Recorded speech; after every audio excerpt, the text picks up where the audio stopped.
ગુજરાતના લોકો થઈ જજો સાવધાન, કારણ કે બંગાળની ખાડીની સિસ્ટમ બંગાળની ખાડીમાંથી નીકળી ગઈ છે અને આવી રહી છે ગુજરાત તરફ. ચારે તરફ વિનાશ વિખેરે તેવી ભારે સિસ્ટમ છે. અતિ ભારે વરસાદ, પવન સાથે, ગાજવીજ સાથે તોફાની વરસાદની સિસ્ટમ છે. તો ગુજરાતના લોકો થોડીક સાવચેતી રાખવા વિનંતી. તો નમસ્કાર મિત્રો, સ્વાગત છે આપણી યુટ્યુબ ચેનલ ગુજરાત વેધર ફોરકાસ્ટની અંદર. હવે મિત્રો આપણે જો વાત કરીએ કે ગુજરાતમાં વરસાદી માહોલ કેવો રહેશે, તો આપણે હમણાંથી જોઈ રહ્યા છીએ કે જે 21 જુલાઈથી લઈ અને જે આજે 25 જુલાઈ થઈ છે તેના વચ્ચે જે સમગ્ર ગુજરાતમાં એવો અતિશય અને ભારે વરસાદ જોવા મળ્યો છે, જેના કારણે નદી નાળા છલકાઈ રહ્યા છે. બહુ ભારે વરસાદ જોવા મળ્યો છે, જેમાં સૌરાષ્ટ્રના અમુક વિસ્તારો છે, દક્ષિણ ગુજરાતના વિસ્તારો છે, પછી જે મધ્ય ગુજરાતના વિસ્તારો છે ત્યાં અતિશય ભારે વરસાદ પડ્યો છે. મિનિમમ જો વાત કરીએ તો 6 ઇંચથી લઈ અને 52 ઇંચ સુધીની વરસાદ વરસી ગયો છે જે ગુજરાતના ભાગો છે તેમાં. અને હજુ પણ જે વરસાદી માહોલ છે જે રાબેતા મુજબ ચાલુ છે અને આ જે વરસાદી માહોલ છે જે 26 જુલાઈ સુધી આપણને જોવા મળશે. 26 થી 27 જુલાઈ સુધી જોવા મળશે. જે ધીરે ધીરે જે દક્ષિણ ગુજરાતના ભાગોમાંથી વરસાદ ઓછો થશે, પણ જે આપણું કચ્છનું રીજન છે અને જે ઉત્તર ગુજરાતના ભાગો છે તેમાંથી 27 જુલાઈ સુધી આ મોસમ રાબેતા મુજબ ચાલુ રહેશે. જે વરસાદી એક્ટિવિટી છે જે દિવસ દરમિયાન રોકાય છે અને રાત્રિ દરમિયાન વળે વરસાદ આવી શકે છે. આવી એક્ટિવિટી આપણને જોવા મળતી રહેશે. હવે મિત્રો વાત કરીએ કે જે નવી સિસ્ટમ છે જે ગુજરાત તરફ ક્યારે આવશે, તો હાલમાં જે સિસ્ટમ છે જે બંગાળની ખાડી ઉપર એક્ટિવેટ થઈ ગઈ છે.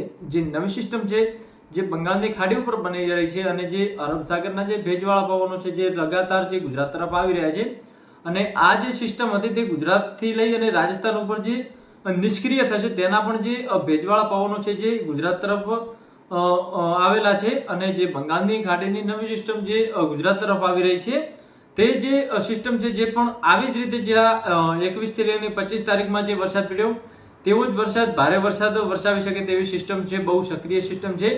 જે સિસ્ટમ 1 ઓગસ્ટથી લઈ અને 5 ઓગસ્ટ સુધી તમામ ગુજરાતના જે વિસ્તારો છે તેમાં ભારેથી અતિ ભારે વરસાદ આપી શકે છે.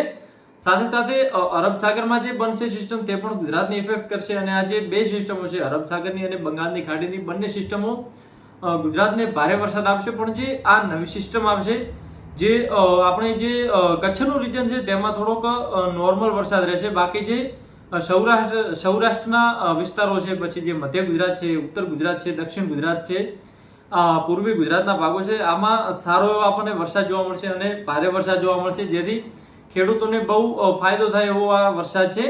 પણ જે આ અતિશય વરસાદ પડ્યો છે જે 21 જુલાઈથી લઈ અને 25 જુલાઈ વચ્ચે, તેમાં મોટા ભાગના ખેડૂતોનો પાક પણ નિષ્ફળ ગયો છે, કારણ કે અમુક પાણી ભરાવાના કારણે પાક બળી ગયો છે.